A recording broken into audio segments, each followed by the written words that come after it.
All right, Coach. So now what we're going to do is we're going to talk about some strategies and philosophies. And I know you was a video coordinator at Auburn. So what we're going to do is we're going to touch on that notion. We're going to get into being a video coordinator. So I know you saw a lot of footage on a lot of things. Right. So what we're going to do is we're going to discuss some of the notions of what y'all did offensively at that time and when you were at Auburn. Okay, so let's talk about some of the sets that y'all ran when you was at Auburn. What was your philosophy? Oh, man. So I worked for a gentleman, Joe Champy, who eventually was inducted into the Women's Basketball Hall of Fame. And as basketball coaches, as you know, the best coaches are best copycatters.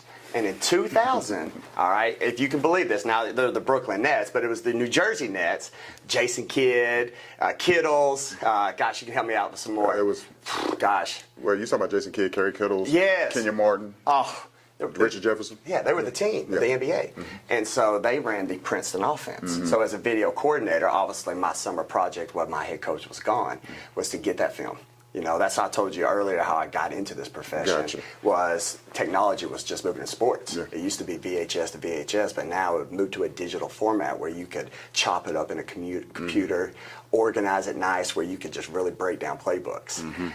And so from that, he was a coach that you got to understand. We were in the SEC, and in 2000, Tennessee women's basketball was the team.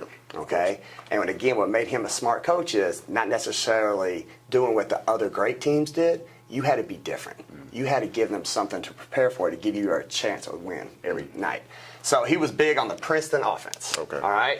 And let's talk about the Princeton. So the Princeton, all right, and why it fit us good at Auburn. It was, first of all, we didn't have the best one-on-one players.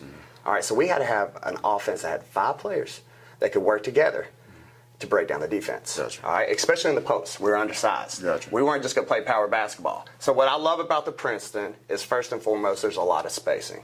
So this was our general areas that we would always come down, all right, when we would set up. Gotcha. We're not high transition.